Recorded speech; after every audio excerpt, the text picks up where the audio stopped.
6.45 pagi tadi tu. Ui, Berada bersama-sama di Google Meet Gemma Nur Iman. Alhamdulillah. Moga kehadiran para jemaah muslimin muslimat yang berada lagi pada kuliah duha ini, mudah-mudahan Allah berkati dan lindungi kita, dan mudah-mudahan kita dapat kefahaman ilmu yang akan disampaikan nanti. Jadi sebelum itu kita mulakan dulu kuliah kita dengan membaca Ummul Kitab ila hadratin Nabi Mustafa Muhammadin sallallahu alaihi wasallam wa alihi wa ashabihi kiramil Fatihah. A'udzubillahi minasyaitonir rajim. Bismillahirrahmanirrahim.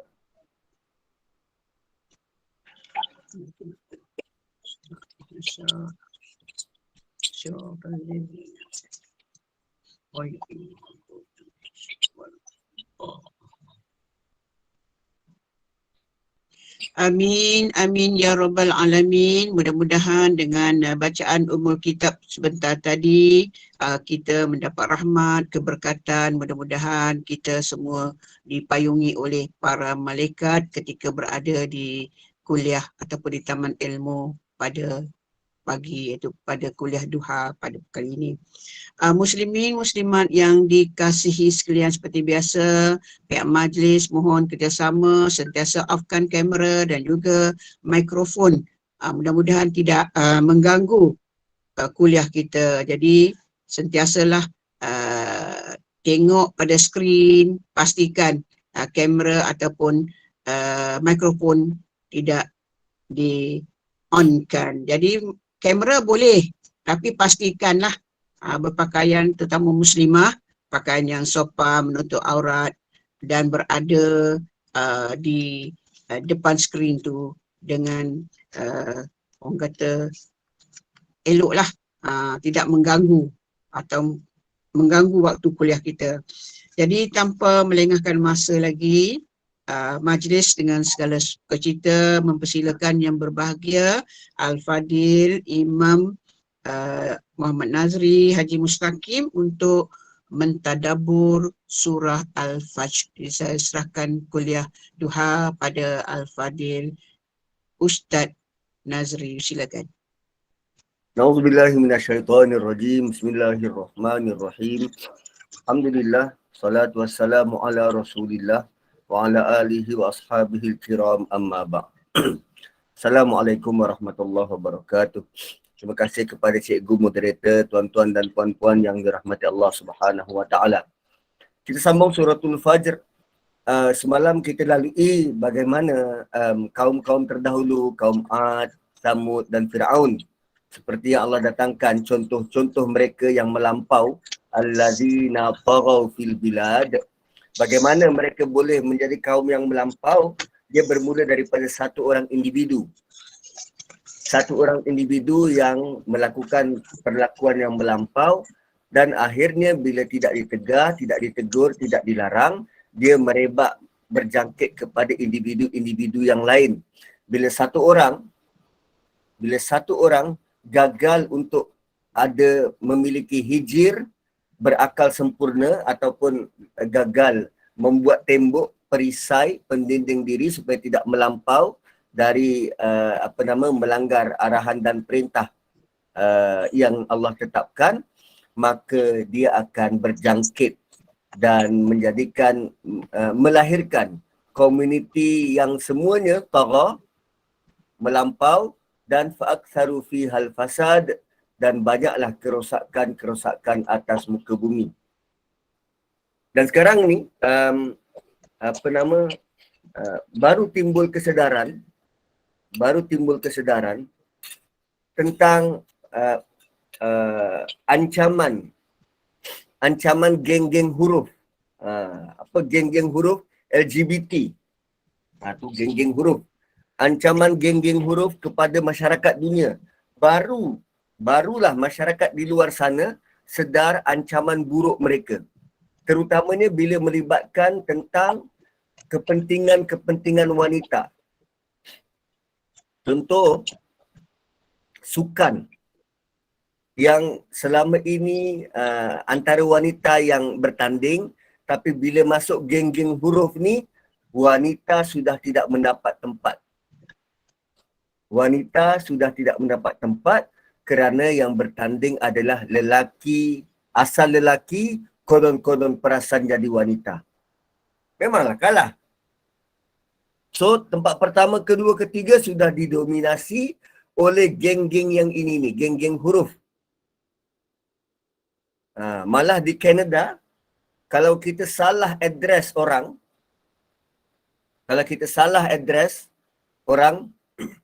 katalah puan-puan jumpa saya dan kata, ya tuan silakan, kalau saya nak diadres sebagai puan, saya boleh saman. Saya boleh saman puan-puan sebab salah panggil. Walhal berjambang ni, muka berjambang, keluar poster, lelaki hilang, muka berjambang tapi dipanggil puan, bukannya tuan. Tu dekat Canada. Ada undang-undang yang protect mereka. So, bila dia melampau daripada peraturan yang Allah beri, fa'aktharu fiha al-fasad, maka lahirlah kerosakan atas muka bumi. Dan kemudian selepas daripada itu, Allah bagi tahu tentang bagaimana sebenarnya proses membina tembok-tembok perlindungan diri itu. Pertamanya kena faham dan kena tahu apa ciri-ciri ujian yang kita bakal lalui. Sebab kalau kita tak kenal ujian tu, macam mana kita nak tahu tembok kita tu berkesan atau tidak? Sebab tembok tu guna dia untuk menampan ujian yang datang. Dia bersedia dan tidak tewas dengan ujian dan boleh berjaya dengan cemerlang. Maka Allah bagi tahu pada ayat 15, bentuk-bentuk ujian antaranya ialah ujian yang berat, kemuliaan dan nikmat. Kemudian selain daripada itu, ujian yang berat juga adalah bila rezeki itu diberi cukup-cukup. Faqadara alaihi rizqah. Kerana orang-orang terdahulu, bila dia salah menilai bentuk ujian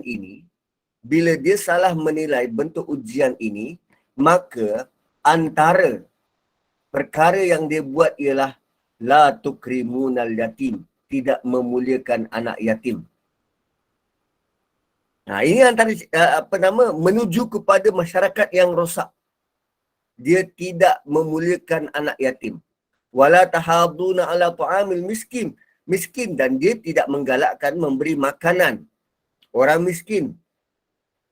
Dan sekarang kita masuk perkara yang ketiga, yang bila masyarakat itu tak endah ataupun masyarakat itu tidak ambil pusing tentang perkara ini, maka dia menuju kepada masyarakat yang rosak. Wa ta'kuluna turatha aklan lamma. Dan kamu sentiasa makan harta pusaka aklan lamma.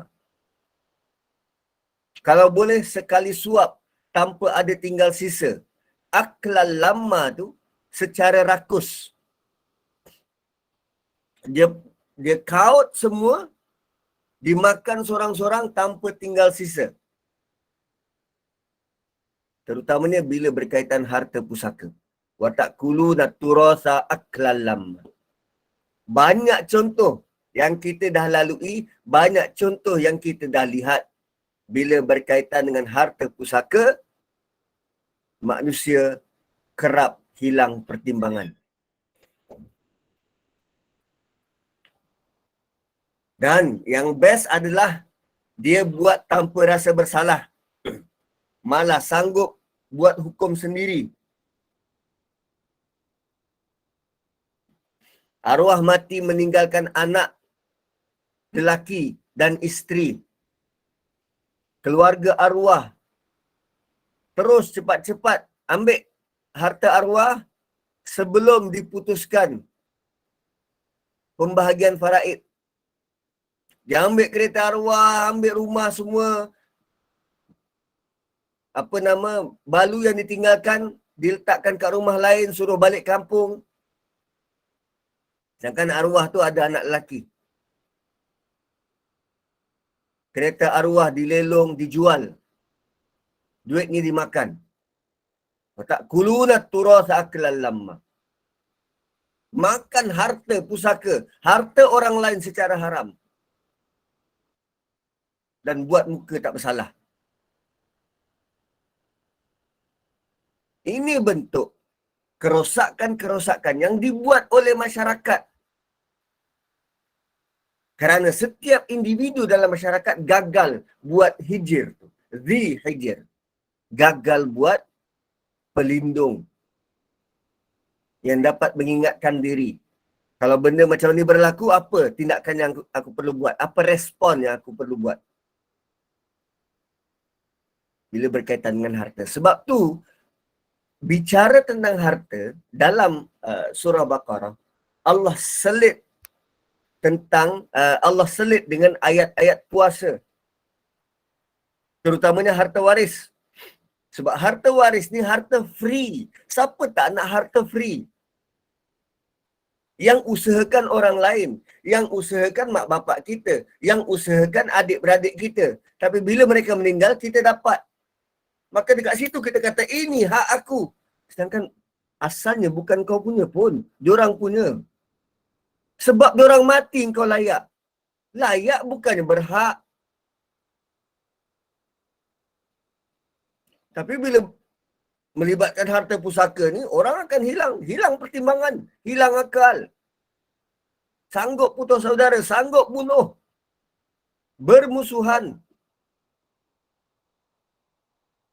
Dan Allah mulakan ayat ini dengan fi'il mudhari'. Sentiasa, wa ta'kulun, sentiasa penyakit ini sudah bersemi dalam diri, sudah membarah semakin parah. Wa ta'kulun at-turasa aklan lamma. Next, wa tuhibbunal mala hubban jamma. Tadi tentang harta pusaka, sekarang tentang harta. Kamu sangat suka harta secara tamak haloba, hubban jamma. Hubban tu cinta sangat-sangat. Jamma, semakin cinta. Siapa yang tak suka harta? So, dia bermula dengan individu. Perangai individu. Tukrimunal yatim, tahaduna ala ta'amil miskin, ta'kuluna turas, dan tuhibbunal mal. 4 benda yang setiap individu perlu nilai balik. Bagaimana interaksi aku? Bagaimana sikap aku? Apa yang aku dah buat? Dan tolong beri tumpuan kepada 4 perkara ini untuk membina masyarakat yang lebih sejahtera.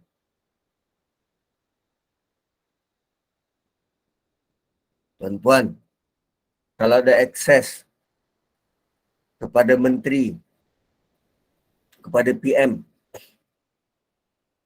bisikkan dia. Ini asas kepada keluarga Malaysia. Ini asas kepada Malaysia yang lebih sejahtera. Setiap individu perlu main peranan. Bukan hanya kerajaan, bukan hanya masyarakat, tetapi keduanya. Muliakan anak yatim, jaga makan orang miskin, jangan culas, jangan cuai, jangan salah urus tentang harta waris. Dan tolong. Tolong jangan jadikan harta sebagai matlamat untuk hidup. Wa tuhibbunal mala hubban jamma. Pantang ada peluang dapat bonus sikit, dia tambah pemilikan. Daripada asalnya 2 inci di tangan, sekarang dah 2 depa emas. Daripada asalnya satu kereta dekat garaj, sekarang dah berbelas kereta. Tak cukup-cukup ke? Kenapa suka sangat kumpul-kumpul harta yang tak bawa ke mana pun? Dia tak menjamin apa-apa. Sebab kehidupan yang paling rendah. Kehidupan paling rendah. Habis tu Ustaz, duit berlebih ni nak buat apa? Duit berlebih nak buat apa? Muliakan anak yatim, bagi makan orang miskin. Muliakan anak yatim, bagi makan orang miskin. Lihatlah dekat sekitar kita. Apa yang boleh kita bantu? Duit saya Ustaz, saya punya sukalah. Duit saya Ustaz, saya punya suka. Kan Allah kata, fa'ammal insan idza mabtalahu rabbuhu fa'akramahu. Kami yang muliakan dia. Wa na'amahu. Kami yang beri rezeki. Sekarang bagi tahu, duit siapa? Kan Allah yang bagi. Kenapa tiba-tiba kata saya punya suka, saya nak buat macam mana? Allah yang bagi, ikutlah apa yang Allah nak.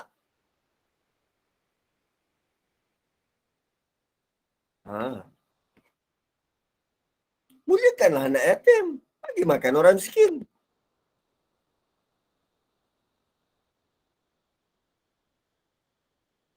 Dan bagi pula, cara beri itu kenalah sistematik.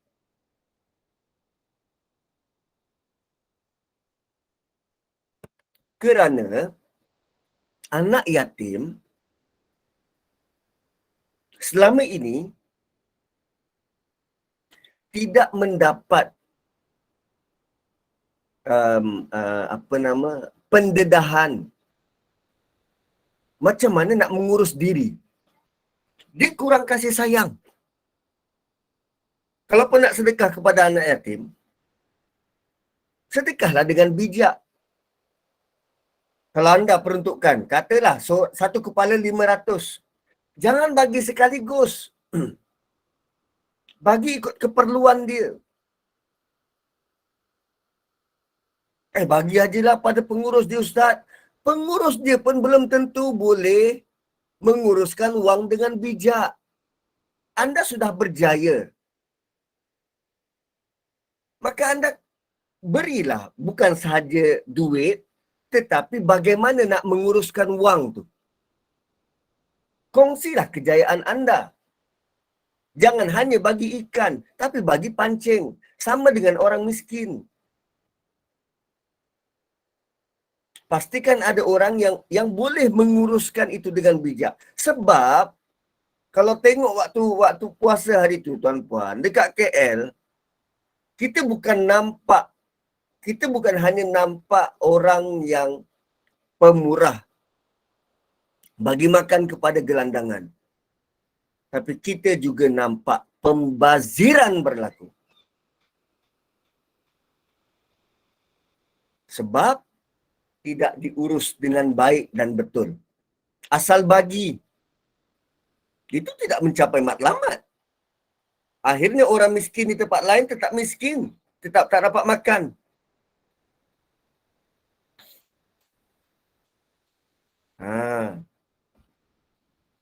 Dan semuanya berkaitan dengan 19 dan 20 iaitu harta.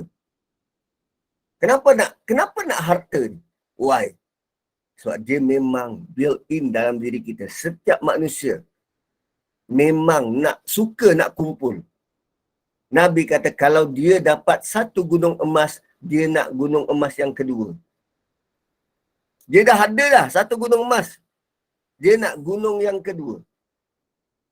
Manusia memang suka kepada harta dan suka kepada menghimpun harta. Dan itu ujian berat untuk kita tangani. Per individu. Ini bukan grouping punya kerja, tak per individu. Kemudian Allah ingatkan, kala, no, jangan bersikap begitu. Jangan terus-terusan bersikap begitu. Iza dukkatil ardu dakkan dakka. Bila bumi ini Allah ratakan seratanya. Bila bumi ini Allah ratakan serata-ratanya. Tak ada satu bangunan pun, tak ada satu gunung pun ada atas muka bumi ni. Allah bagi rata. Bila ni? Kiamat. Allah bagi rata. Dan bila sebut dukkatil ardu dakkan dakka, bumi ini jadi rata, sekarang ni kita nak tengok apa jadi pada kegemilangan kaum Ad, kaum Samud dan Firaun. Ad, Samud dan Firaun. Kita nampak peninggalan Firaun. Piramid Giza. Tinggalan kaum Ad, tiang-tiang yang tinggi dan kukuh. Tinggalan kaum Samud, rumah-rumah di lereng-lereng gunung dan bukit. Kalau pergi ke Turki itu dia ada penempatan yang digali bawah tanah, dibuat rumah bawah tanah. Itu kat Turki. Dan sekarang Allah bagi tahu, jangan hanya mengejar pembangunan, jangan hanya mengejar kemodenan, kerana akhirnya anak yatim akan terbiar, orang miskin akan lebih sengsara. Malah manusia akan menjadi semakin tamak dan haloba sehingga harta-harta waris dikaut semuanya tanpa ada sisa. Dan dalam masa yang sama, dia suka mengumpul harta untuk kegunaan peribadi semata. No, jangan begitu. Kelak bumi ini akan diberi rata, seratanya. Apa yang kau kumpul akan hilang. Bangunan-bangunan yang kau banggakan tinggi akan musnah. Semuanya rata. Waja'a rabbuka. Dan Tuhanmu datang. Waja'a rabbuka. Allah datang. Wal malaku. Dan malaikatnya. Saffan saffa. Berbaris-baris. Allah datang bersama dengan malaikat berbaris-baris. Mana mau lari? Malaikat dia datang berbaris-baris. Nak menunjukkan kepatuhan para malaikat. Ada orang tanya, Ustaz, kenapa Allah cipta malaikat? Kenapa Allah minta bantu pada malaikat? Malaikat tidak pun membantu Tuhan. Dan Allah tak pernah minta bantuan malaikat. Malaikat tu dicipta kerana Allah nak tunjuk yang dia ada kuasa. Malaikat tu dicipta kerana Allah nak tunjuk bahawa Allah berkuasa buat satu makhluk yang kau tak pernah fikirkan pun. Sebab kadang dalam Quran ni banyak benda, banyak perkara yang Allah cerita yang kita tak terfikir, tak pernah terfikir. Contoh mudah. Semalam saya buat sesi perkongsian dalam tim Tadabbur Center. Banyak dengar perkongsian daripada rakan-rakan sejawat, daripada Ustaz Syari, Ustaz Akram, Ustaz Amirul Ihsan. So antara lain yang mereka kongsikan ialah ayat Alif, Lam dan Mim. Alif, Lam dan Mim. Tuan-puan, kalau Nabi tak ajar kita cara untuk baca Alif, Lam dan Mim, ni, Alif, Lam dan Mim, kita boleh baca dengan macam-macam versi. Kita boleh baca alam, ilam, ulam, ulum, ilum, semua masuk. Sebab Alif, Lam dan Mim. Dan dia dibaca bukan juga dalam bentuk Aliful Lam Mim. atau alim, tak. Cara bacaan ini memang datang dari Allah Subhanahu Wa Taala dan Nabi tak pernah bagi tahu apa maksud dia. Para sahabat pun tak pernah nak tanya pada Nabi apa maksud dia. Kerana Nabi datang, Nabi berinteraksi dengan ayat Quran, Nabi hanya terangkan jika ayat Quran itu membawa kepada proses amal. Kalau sekadar teori, Nabi tak terangkan. Tapi kalau dia amal, ada amalan, barulah Nabi jelaskan pada sahabat.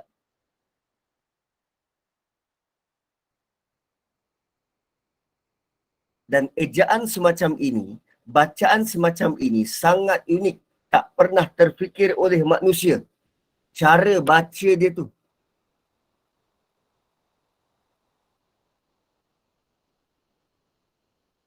So sebab tu, kita sangat perlu kepada bantuan. Terutamanya bantuan dari Allah. Uniknya Quran, adanya kalimah, adanya perkataan, adanya ayat yang manusia takkan boleh tiru dan cipta. Melainkan ini adalah kalam dari Allah Subhanahu Wa Taala. So, bila Allah cipta malaikat, dan Nabi jelaskan malaikat tu dari cahaya, barulah kita sedar, dapat maklumat dan tahu bahawa ada makhluk lain yang dicipta daripada bahan lain. So, kalau ada makhluk yang dicipta dari bahan asasnya cahaya, kemudian ada pula makhluk yang mengaku bahan asas ciptaan dia dari api, dan kita diberitahu yang bahan asas ciptaan kita dari tanah.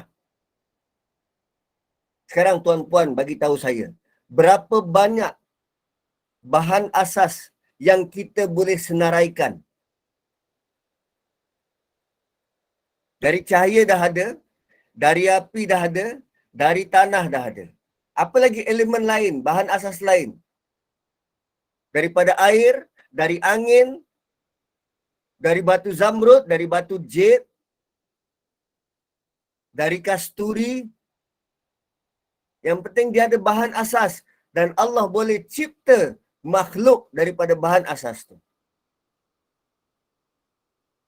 So kalau disebut bidadari tu indah, hurun ain tu indah, boleh jadi dia dicipta dari bahan asas berbeza. Mungkin mutiara, mungkin permata, mungkin emas, mungkin perak. Sebab tu kita tak pernah tergambar dan tak pernah terfikir.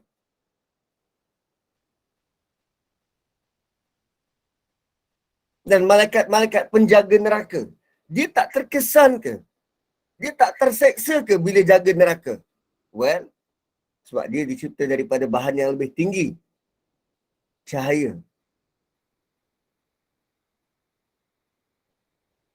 Maka api tidak dapat mengapa-apakan cahaya.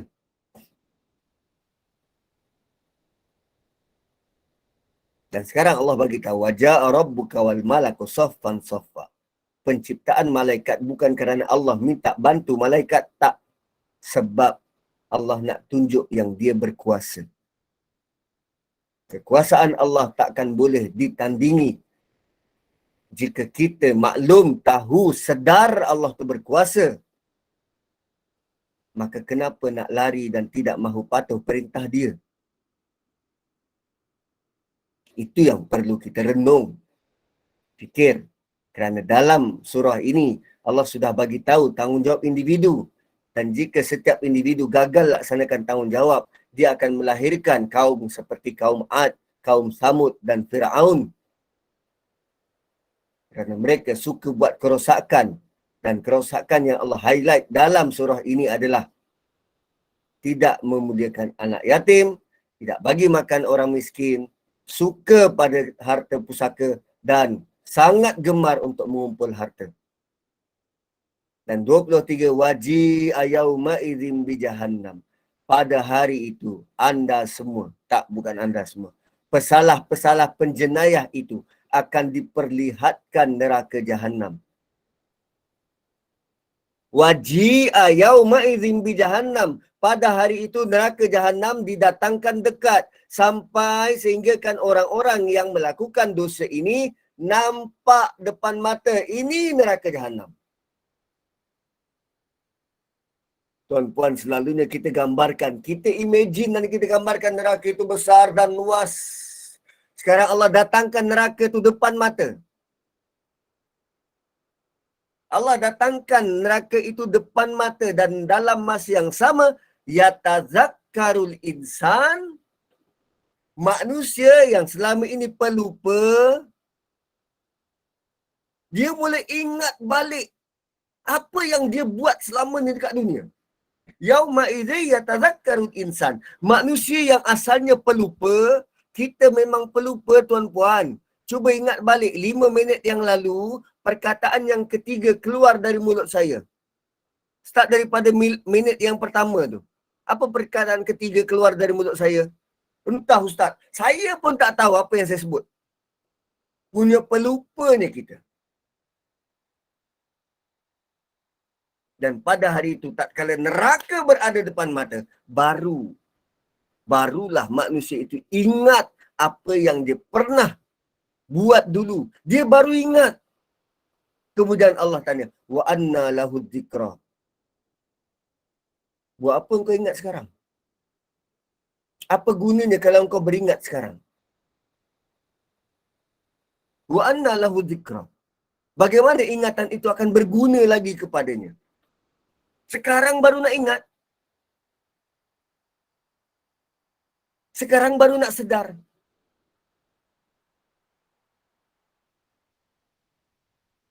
So ayat 23. Dia beri ingatan besar pada kita. Jangan sampai terlewat. Jangan sampai depan Allah baru kita nak beringat. Ini sekarang sudah datang ingatan buat kita. Peringatan untuk memperbaiki. Untuk mula bina tembok. Mula menyusun batu. Mula berfikiran waras. Cara berfikiran waras adalah menganggap apa yang berlaku ini semua ujian. Jangan sampai aku tergelincir.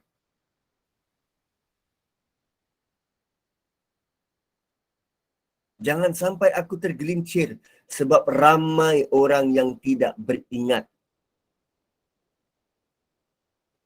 Kita dah lalui kan surah Al-A'la? Surah sebelum ni? 2 surah sebelum ni? Yang Allah highlight tentang yatazakkar ni. Ingatan-ingatan dan peringatan yang utama ialah Quran. Yauma idzin yatazakkarul insan. Barulah dia ingat balik apa yang pernah disarankan, diperintahkan oleh Quran. Namun tatkala itu, ingatan itu sudah tidak berguna. Wa anna lahu dzikra. Sekarang baru nak beringat. Peringatan itu dah tak berguna. Yaqul. Lalu mereka mengulang-ulang perkataan. Yaqul. Mereka berkata, ya laitani. Cilakalah kami. Alangkah baiknya. Ya laitani dalam bentuk penyesalan. Ya laitani ini penyesalan. Alangkah bagusnya. Qaddamtu li hayati. Kalau aku dahulu sediakan amal-amal baik untuk hidupku. Qaddamtu mendahulukan. Mendahulukan. Li hayati sepanjang hidupku. Yaqulu ya laitani qaddamtu li hayati. Boleh difahami begini.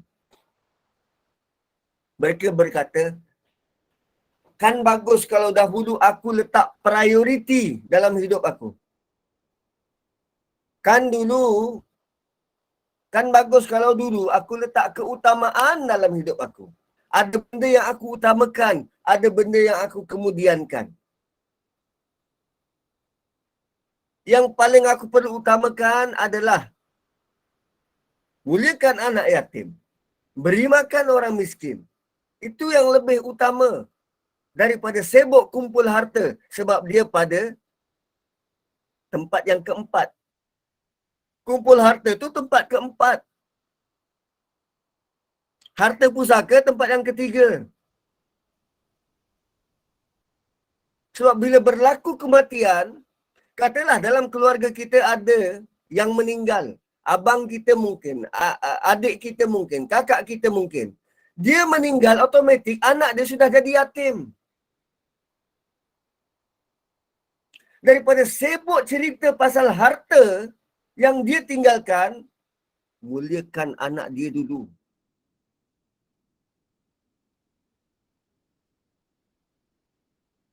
Tapi apa kita buat?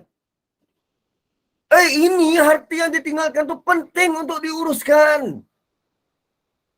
Kebajikan anak tu ambil tak? Ambil tahu tak?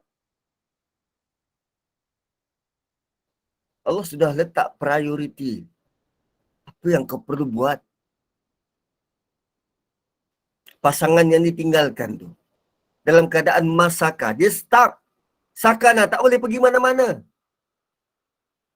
Dengan memikirkan tentang mungkin hutang-hutang si mati, rumah dia macam mana, keretanya macam mana. Dia tengah stuck. Dia tengah miskin. Makan pakai dia. Kita dah ambil tahu. Kita sibuk untuk rebut. Watak kulu dak turas aklal lama. Sibuk nak rebut harta waris.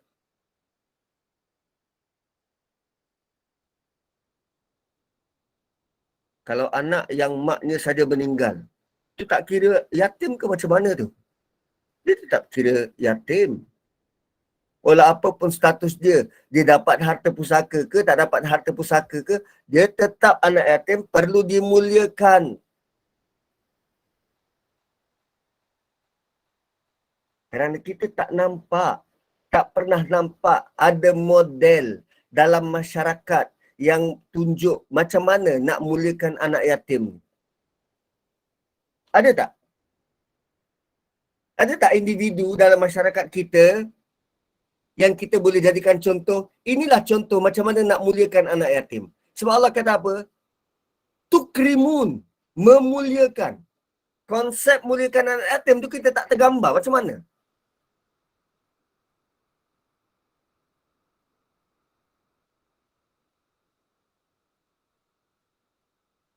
Malah kepada kedua orang tua. Tak ada arahan tukrimun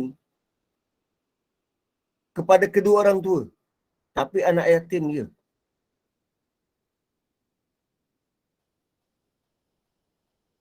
Kerana penyesalan nanti ialah, alangkah baiknya kalau aku dulu letakkan prioriti. Adakah tanggungjawab menjaga anak yatim ni tertanggung kepada saudara lelaki bapa dia? Ya. Adik-beradik.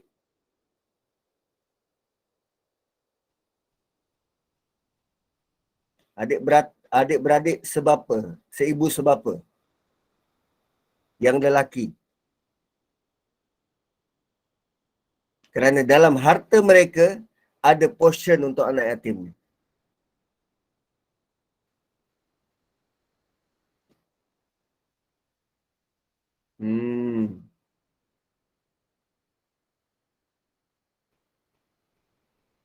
So,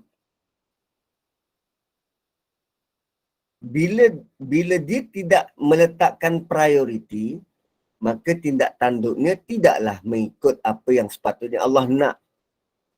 Lalu penyesalannya, kan bagus kalau dulu aku letak prioriti dalam hidup aku. Ini per individu. So, bila ramai orang tak letakkan prioriti, maka tumpuannya, fokus dia akan menjadi lari, berbeza. Dia fokus kepada nak bangunkan bangunan, nak ada tiang-tiang tinggi, nak ada rumah-rumah yang kukuh, nak ada kekuatan tentera yang besar.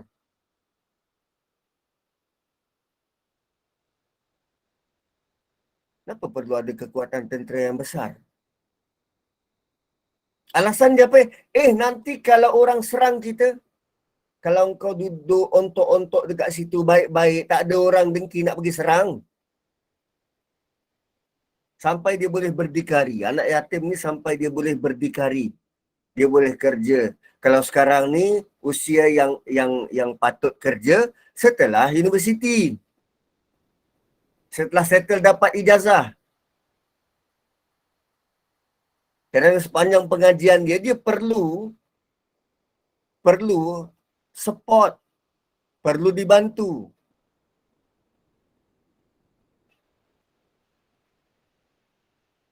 Fayauma idzil la yu'adzibu 'adzabahu ahad. Maka pada hari itu tiada sebarang seksa yang boleh menandingi, menyerupai, menyaingi azab dari Allah walau satu pun. Pada hari itu tiada siapa pun yang dapat menyeksa seperti azab Allah. Fayauma idzil la yu'adzibu 'adzabahu ahad. Kerana selalunya ayat-ayat klise yang keluar daripada mulut-mulut orang-orang penindas ni. Keluar daripada mulut-mulut Firaun dan kuncu-kuncu dia. Keluar daripada mulut orang-orang yang ambil buruh paksa. Apa dia kata? Aku akan seksa engkau. Tak ada orang boleh seksa macam aku seksa. Sekarang Allah bagi tahu ayat yang serupa. Hari ini tiada satu seksaan pun yang boleh menandingi apa yang Allah buat, apa yang Allah seksa.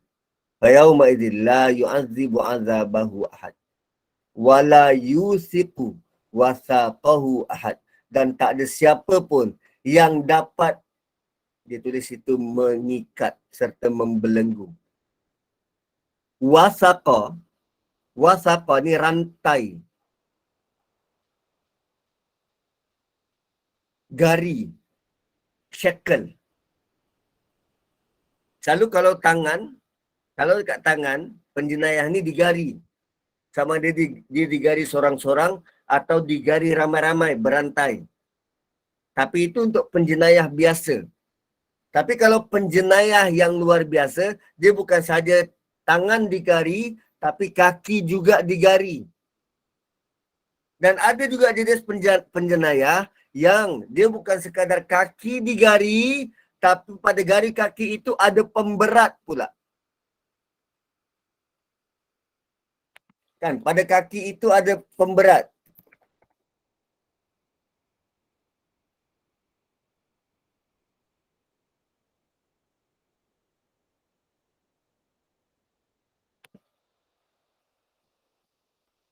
Nah, macam ni.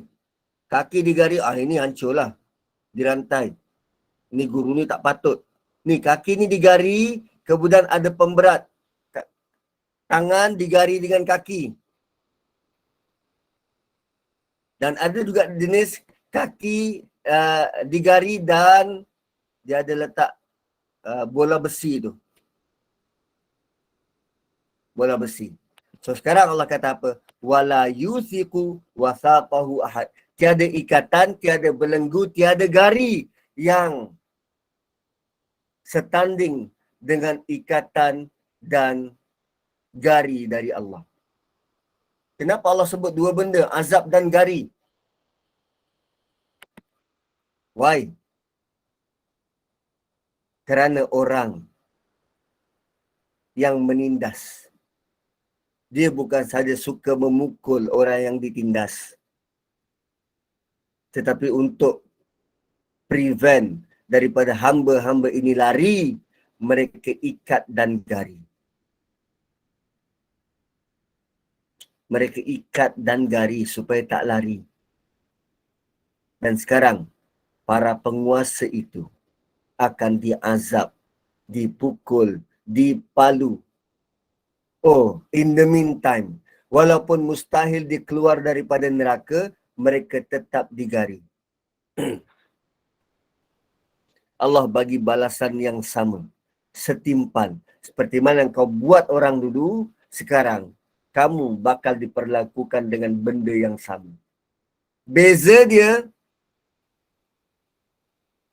kalau di dunia hanya dalam tempoh untuk beberapa puluh tahun. Kalau di akhirat, mereka bakal dapat hukuman selama-lamanya.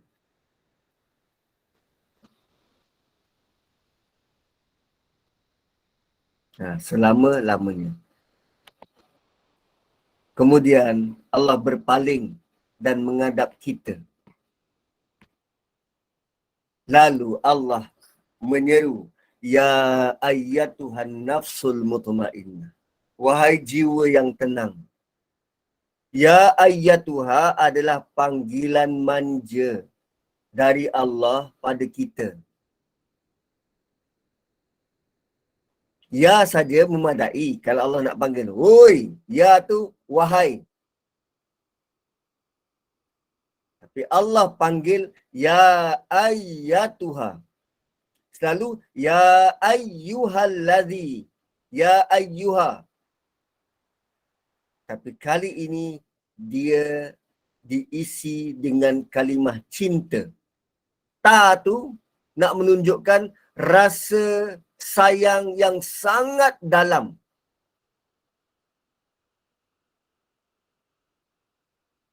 Tu ta, tambahan ta. So, ya ayyatuha adalah panggilan penuh penghormatan, penuh kemuliaan, penuh rasa kasih dan sayang dari Allah pada kita. Ya ayyatuhan nafs, wahai setiap jiwa al-mutmainnah yang tenang. Tuan-puan, apa maksud mutmain? Kalau kita terjemah sebagai tenang. Tapi maksud asal dia apa? Mutmainnah ni. Dia kalau kita boleh gambarkan permukaan tanah tu rata. Permukaan tanah tu rata. Atau mutmainnah. Lawan bagi mutmainnah ni, kalau permukaan tu kita nampak rata, tiba-tiba ada satu yang ternaik atau satu yang terturun. Tu tak rata.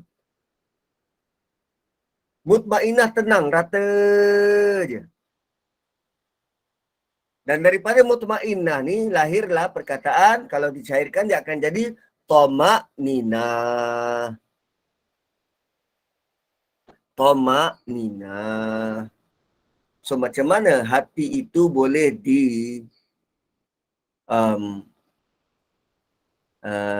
bukan diuji, tapi dilatih.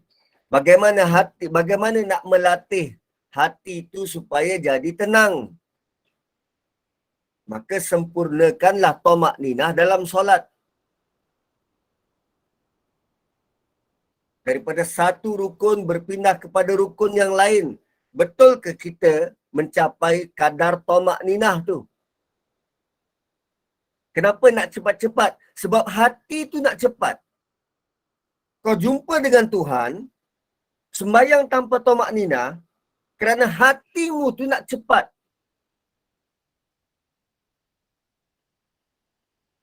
Kan? Bukan tangan ni yang kata, cepatlah cepat, aku dah letih dah ni, cepat-cepat. Tak, bukan tangan, bukan kaki, hati. Sekarang Allah panggil, wahai hati-hati yang tenang. Dia bermula daripada pergerakan solatmu. 2 rakaat, berapa minit boleh siap? Ada orang buat 1,5 minit. 2 rakaat.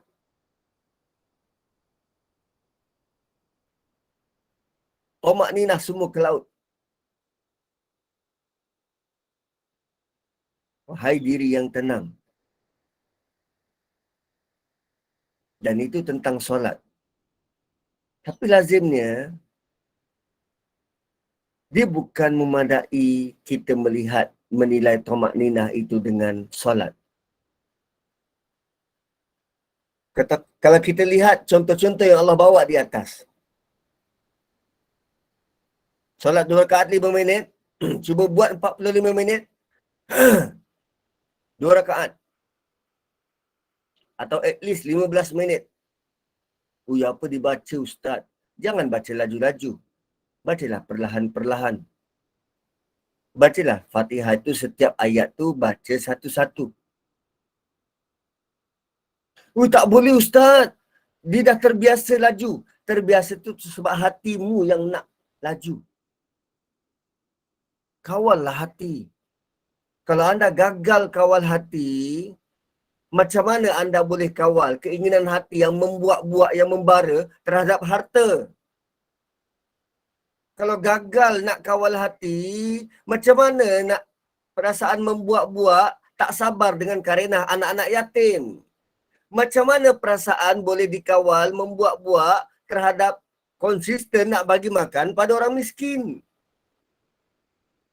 So, semuanya akan berbalik kepada bagaimana hatimu.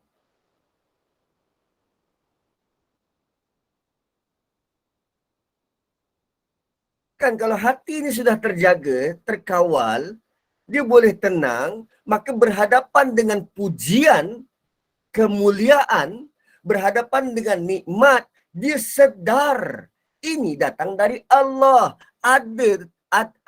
Dia respon tu berbeza. Dia sedar ini Allah yang bagi, maka aku perlu kembalikan pada Tuhan. Ungkapannya Alhamdulillah, bukan dalam bentuk Tuhan memuliakanku.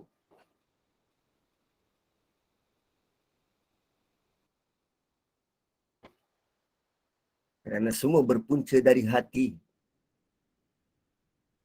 Ni hati kita per individu. So, binalah benteng untuk hati ni. Hijir. Binalah batu-batu tu. Biar kita boleh berfikir dengan waras. Jangan gopoh gapah. Kerana kalau kita sudah memuliakan anak yatim, dia bukan sahaja mereka gembira, tapi hati kita tenang. Bukankah bila kita buat baik, hati kita semakin tenang?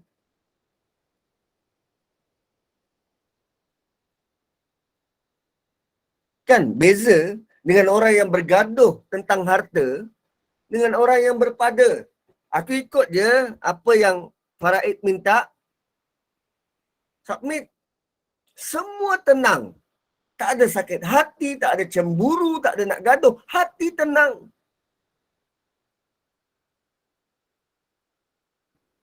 Dan berbeza orang yang suka kumpul harta dengan orang yang, kalau ada, Alhamdulillah. Kalau tak ada, Alhamdulillah ala kulli hal. Tak ada usaha nak kumpul-kumpul banyak-banyak. Sebab kalau harta itu Allah tarik, tak adalah kita menggelupur sampai boleh hilang pedoman. Berapa ramai waktu PKP yang sebelumnya dia kaya raya, masuk PKP, muflis. Macam mana dia hadapi realiti hidup dia yang baru?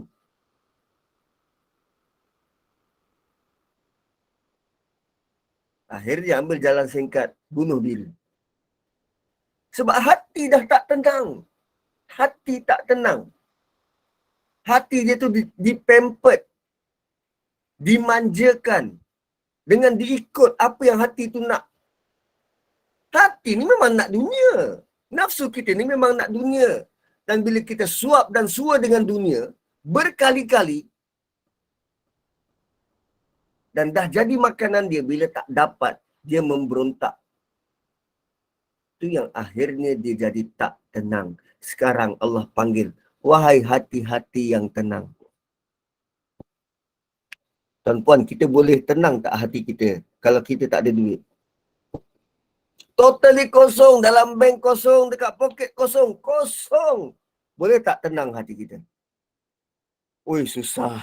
Ya, nak tenangkan hati ni susah.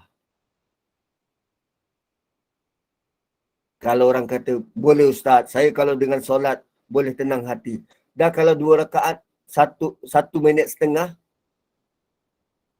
2 minit, 1 minit, 1 rakaat itu pun lama. Kita boleh buat lip service. Boleh sebut hati aku tenang. Tapi di dalam bergelora. Hati tenang ni lain macam, tuan-tuan. Lain macam. Dia tidak cepat melenting. Dia tak cepat hangin. Keputusan yang dibuat secara kolektif. Tidak terburu-buru. Lain. Hati tenang ni lain. Dia tidak dibawa oleh arus perdana. Dia tidak termakan dengan isu-isu viral. Orang sebut pasal ini, dia pun ikut nak komen pasal ni. Macam dia paling tahu. Kemudian isu ni timbul, dia pun nak komen isu tu. Macam dia paling tahu. Tenang-tenang sudah. Bukan tidak peduli. Tapi dia kekal tenang. Bicaranya santun. Dan bagi hati-hati yang tenang ini, Allah panggil, irji'in, mari kembali. Ila rabbiki, kepada Tuhanmu. Tuan-tuan, selama ini, kita berharap agar kita dapat redha Allah. Kan harapan kita nak redha Allah. Dan kita tahu kita akan kembali pada Dia. Kita akan kembali pada Dia. Cuma kita tak tahu masa depan kita. Betul kita akan kembali bertemu dengan Allah atau kita singgah di neraka dulu atau terus di neraka selama-lamanya. Kita tak tahu. Di dalam ayat ini, Allah sendiri panggil, mari kembali kepada aku. Mari kembali kepada aku. Radiyatan mardiyah. Dalam keadaan kau memang nak kembali.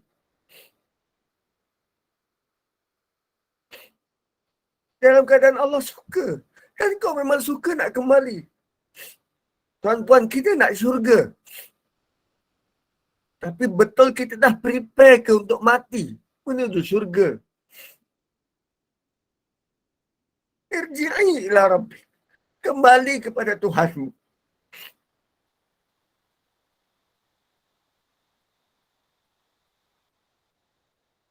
Sebab sepanjang dekat dunia ni, kau telah berjaya melalui ujian-ujian itu dengan cemerlang. Hatimu tetap kekal tenang. Sebab itu paling penting. Bukan berapa banyak harta yang kau kumpul. Bukan berapa banyak gelaran yang kau ada. Tapi hatimu itu akan tetap kekal tenang.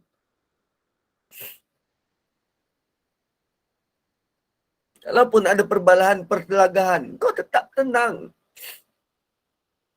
Dan Allah bukan sahaja panggil untuk kembali pada Dia, irji'i ila rabbik. Bukan sahaja kembali kepada Tuhan. Maka Allah arahkan, fadkhuli fi ibadi. Masuklah dalam circle hamba-hambaku. Masuklah dalam komuniti hamba-hambaku. Fadkhuli fi ibadi. Dan perkataan ibad adalah perkataan paling tinggi, gelaran paling tinggi dari Allah kepada manusia. Dia tak ada gelaran yang lebih tinggi dari itu. Gelaran hamba-ku adalah paling tinggi. Sebab selama ini usaha kita memang untuk jadi hamba Allah. Kita usaha untuk jadi hamba Allah. Adakah Allah iktiraf kita jadi hamba Dia? Itu satu perkara lain. Dan sekarang Allah nyatakan, mari masuk dalam kelompok hamba aku. Maksudnya Allah sudah iktiraf kita jadi hamba Dia. Sebab ada orang yang perasan dia buat apa yang Allah nak. Dia perasan dia jadi hamba Allah. Tapi sebenarnya Allah murka pada dia. Dan barulah Allah kata, wadkhuli jannati. Masuk dalam syurga. Tuan-tuan, mula daripada kita dipanggil, ya ayyatuhan nafsul mutmainnah. Mula dari kita dipanggil menghadap Allah, rupanya kurniaan paling besar ialah kita kembali pada Allah. Kurniaan kedua terbesar ialah kita dalam circle hamba Allah. Dan syurga itu jatuh nombor 3. Prioriti yang Allah letak ini, syurga jatuh nombor 3. Tapi kebanyakan kita nak apa? Nak syurga.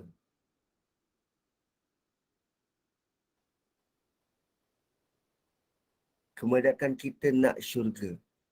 Sedangkan Allah tawarkan yang paling utama ialah kembali pada Allah. Kembali pada Allah maksudnya kita mati. Kematian itu adalah proses kembali pada Allah. Kita tak sedia untuk mati sebab kita tak tahu Allah redha atau tidak pada kita. Maka letaklah matlamat redha Allah dahulu agar kita sudah siap sedia untuk kembali. Letak redha Allah.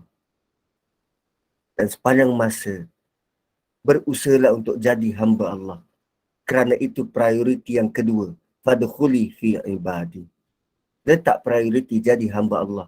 Bukan jadi hamba harta. Bukan jadi hamba pangkat. Bukan jadi hamba kerja. Bukan jadi hamba makhluk. Tapi jadi hamba Allah. Dan jadi hamba Allah ini setiap masa. Bukan hanya dalam solat. Tetapi juga di luar solat. Kekal jadi hamba Allah.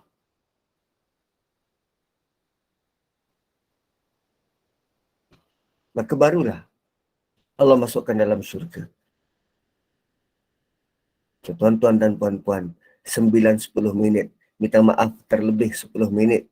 Dan apa pun, moga kita dapat sesuatu daripada suratul Fajar. Sama-sama kita membina tembok. Sama-sama kita membina tembok.